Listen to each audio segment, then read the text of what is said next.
And as the fight got on, Groves started to tire. He started to ship too many more punches, and we get to the controversial round number 9, which is when the fight ended. And at that point, going into that round, the judges actually had George Groves ahead. One judge, the British judge, Dave Parris, had George Groves 5 rounds ahead before that stoppage. Yep, 78-73. Yep.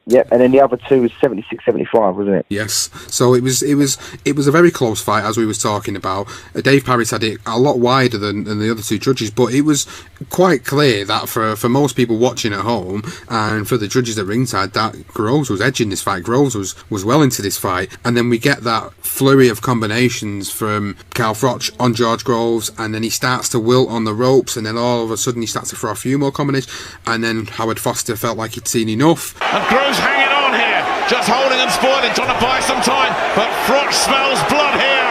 I think Froch needs to finish it here. It really does. Groves is in trouble. He's taken another one and another, and Howard Foster has stopped it. Wow, that is going to be controversial.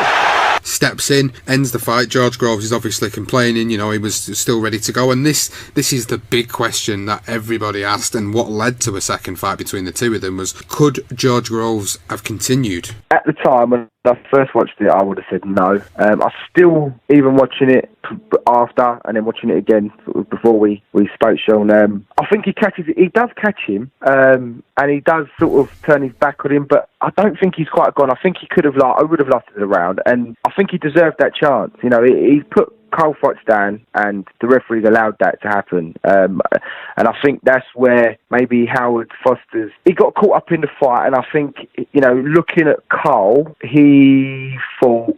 He knows it probably... Through his career, he knows that he's got a granite chin and he can survive. I think George, not sure. So I think he's made that decision.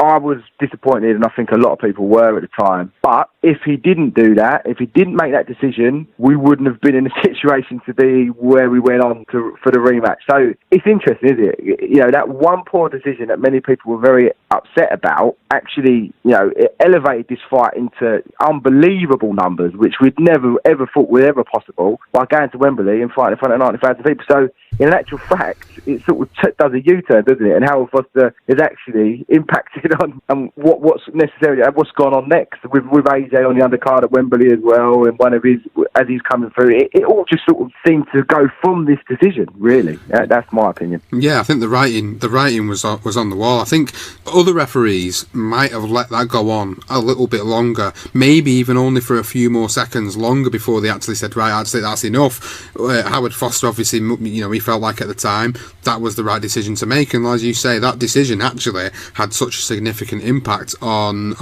both men and boxing. And I don't think Howard Foster realises how much impact that decision he made on that night has had on boxing, because as you said again at the top of the show, it was one of the most significant fights in recent memory that's really set off the British boxing boom of the past 6 years, and obviously the rematch, which will be not so much going into detail, but obviously in the aftermath part of the show we can touch on that as well. But the fact that it was able to then generate 90,000 people, 80,000 people as Carl Froch likes to say, 80,000 people at Wembley Stadium, George Groves coming in on an open top bus, it wouldn't have created that sort of buzz about a rematch if that decision wasn't made. I personally felt like it could have gone on a little bit longer before I would have liked to have seen it stopped, but hey, the rest is history, as they say, and we got that outcome. And what was very interesting after this fight is when they both sat down at ringside to be interviewed, the boos that Carl Froch got and the cheers that George Groves got made me realise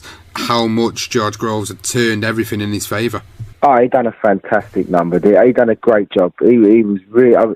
As you say, when he came in to boos. Although, as you say, even in the build-up, people were starting to turn on Carl a little bit.